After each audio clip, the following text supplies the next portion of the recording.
Hello there, and thank you very much for opening up this video. I really do appreciate it. For those of you who don't know me, my name is Bond, James Bond. I'm a health and fitness expert based in the United Kingdom, and today I'm talking to you about the similarities between forced arranged marriage and Brexit. Now, you're probably thinking, what the hell is this guy on about? Well, by the time this video is finished in a couple of minutes, you'll have seen marked similarities between forced arranged marriage and Brexit. And I've got personal experience of 6 forced marriages, and I've helped many people get out of an arranged marriage. Now, you might think that's somewhat immoral, but let me explain the circumstances and you can understand why. So first of all, it will become very apparent in a couple of minutes. So first of all, what is an arranged marriage? An arranged marriage is theoretically where two families arrange for their son or daughter to meet someone and basically to arrange a relationship and for them to get together and live happily ever after. A forced marriage is where one or either party are physically or emotionally forced to marry the other person, and it has been known for this to happen at gunpoint. Okay, now theoretically this is contrary to how to put this, the 5 major religions. In reality, in my own experience, all arranged marriage is forced marriage. They are the same thing. If I had my way, which I won't get, all forms of arranged marriage will be banned, okay, because they are forced marriages, okay. And I congratulate the British government for opening up the forced marriage unit. Okay, so how do they force people to marry? Well, what happens is sometimes they physically beat that person into submission and basically force them to say, look, you must marry this person, otherwise we're going to kill you. Okay, there can sometimes be enormous emotional pressure as well. There can be neglect in the sense they withdraw wages or put financial pressure on this person, saying, we'll take your house away, we'll take your car away, you'll lose your job, how will you pay your bills, this, that, or whatever.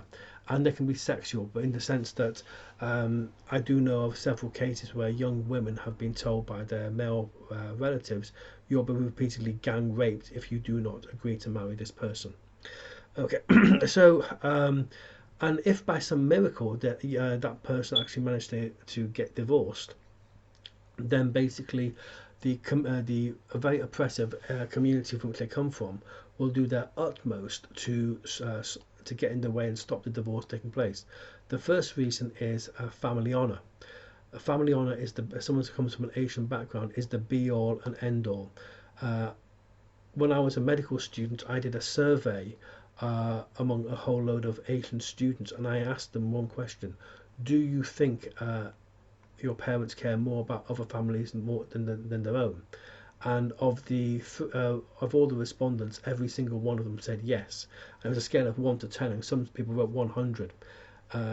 Unfortunately, Asian parents do care more about family honour, and they do care more about other people's families more than their own. It's inherent in them, and no matter what they tell you, that is the God's honest truth. Next one is loss of money. Forced arranged marriage is big business.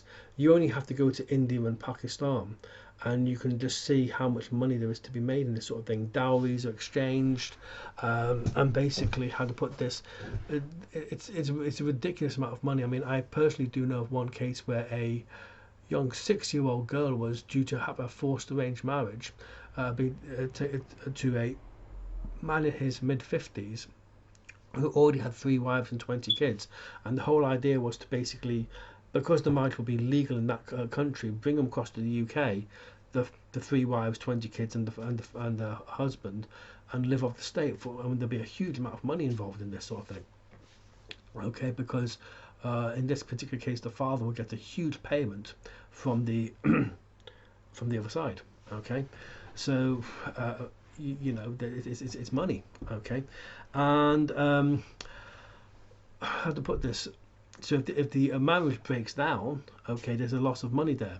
They're also worried that if someone does get divorced, other people will follow. You know, people say, well, they got divorced, why can't I? It might give them a bit of inspiration, and also it might actually help stop people getting into forced marriages. Okay, So let me give you a couple of case studies. Let me give you two case studies of this happening, of forced marriage. Firstly, in one case, I used to work with a very, very nice lady, a pharmacist. And what actually happened was she did her undergraduate training at a university in the UK, and she fell in love with an English gentleman. And one day she was visiting her family, and next thing she knows, she's on a flight to Pakistan. They actually drugged her. And when she got to Pakistan, they withdrew her passport and they said, "You've got to marry this person," who happened to be 30 years older than her. And obviously, she was forced to marry him. He was beating her up and whatever. Came back to the UK, and one night she escapes. And basically informs the police, files for divorce, goes back to her ex-boyfriend, and basically the husband is deported. They get divorced, and the family have actually said that unless she actually goes back to her forced arranged marriage husband, they won't actually speak to her again. Now I think that's somewhat unlikely given the fact that now she's very happily married and she's got 3 beautiful kids. I just can't see that happen. If you see her going back to her forced arranged marriage husband, but that's just the kind of thing. Now, in previous generations, maybe that young girl would have succumbed to the pressure, but maybe not in the UK. Now, let me give you another case study which basically summarises this perfectly. I went to visit someone who was very very dear and very, very close to me. And how to put this? When the door was open, I went in and I heard lots of screams. And so I rushed inside because I thought there might be an accident or something. And I found the father basically kicking his wife to a pulp. She was actually lying on her daughter to protect her. The young daughter had ironically refused a forced marriage. And so basically, I grabbed him and basically threw him across the room, and I gave him I actually beat him to a pulp. And I said, "If you touch one of these two again, I'll kill you." Okay. Now, what actually happened was, thankfully, he never touched them again after that. Now, I did my utmost to try and get the wife to leave the husband, but for cultural reasons, she wouldn't. I'll come on to that in a minute. Anyway, a couple of years later, the young daughter actually shows this video on Facebook of 2 young women getting married. It was a gay marriage. I've got no problem with that whatsoever. So what then goes and happens is the mother broke down and her knees literally gave way. And what actually happened was this lady revealed that she'd kept this to herself for something like 35 years. How to put this? She knew from the age of 13 she was into girls and not into boys. But on finding out her family, to keep their family honour, forced her to marry someone who was at least 20 years older than her, and basically forced her to marry him. Now, what then happened was, over the course of the marriage, he was very, very toxic. He was violently aggressive. He was very, very critical of everything she said and did. He violated her boundaries. Nothing was good enough for him. He cared more about other people's families than he did his own. He would always dig up the past. Everything was always about him. He would make the other lady feel guilty, ashamed, and all sorts of things. He was very, very toxic. So what happened was, the young daughter said, "Well, it's time for you to get divorced," and it first did 2 things. One, helped her get divorced, and two, helped her get to with someone who really would love her. And thankfully, they're now married. So anyway, what then happened was this gentleman went to India for 2 reasons. One, he had to go on business, and two, he went there to find a husband for his daughter. Now, bearing in mind at the time, this young lady had been going out with this gentleman for 6 years without her father's knowledge, and how to put this? It was just a little bit silly that he was trying to arrange marriage for her. So when he comes back, he comes back to an empty house to find his wife had gone, and I went in and I just said, "Well, here's a restraining order. You can't go near them ever again, and basically here's divorce papers. They're filing for divorce. So bye bye." And he took a swipe at me, but nothing came about of that. So in a nutshell, that case summarizes it perfectly. But you will not believe, because unless the pressure that could have occurred from the Asian community on this young lady to stop the divorce would have been enormous had she not moved away. What she'd done, she'd basically made a clean break. She didn't, on the divorce papers, she didn't ask for anything financial. She didn't ask for the house, the car, any assets or anything. She just wanted a clean break from him. She wanted nothing more to do with this gentleman whatsoever. Now, so how does this relate to Brexit? Let me just get my notes here. Okay. Well, we, the people of Britain, were never asked if we wanted to enter the EU. There was no referendum that actually asked us if we wanted to. And to actually enter the EU, we had to surrender our powers. We were literally forced to sign the 1972 European Communities Act. Now, under that act, if there was a conflict between British law and EU law prevailed. And most of the EU laws are made by unelected commissioners who are not accountable to anybody, in exactly the same way as the Asian communities run by a bunch of elders who basically are not accountable to anybody. Okay, so I can see why the British people are leaving. Now, over the years, we have been raped, had our wealth plundered from us. The fishing industry's gone, the energy industry, basically things have been privatised, the steelworks have gone, the fishing industry's gone, the NHS has been ravaged and destroyed.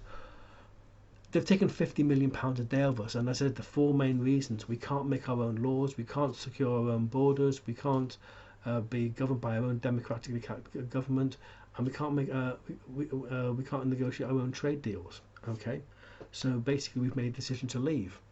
Now, what's actually happened is, so let me talk about how you actually get divorced. You can actually get divorced for five reasons: adultery, unreasonable behaviour, desertion. Desertion if you've basically been apart for 2 years before you apply for divorce. You've been separated for at least 2 years prior to divorce, or you've been separated for 5 years, and basically both parties have to agree. If they don't agree, it goes to court. So how does it relate to Brexit? Well, as I said, we were never consulted if we wanted to enter the EU. We surrendered our powers by signing the 1972 European Communities Act. There was a referendum by Harold Wilson afterwards, but that was a sham referendum. Okay, it was in exactly the same way. It's like how to put this.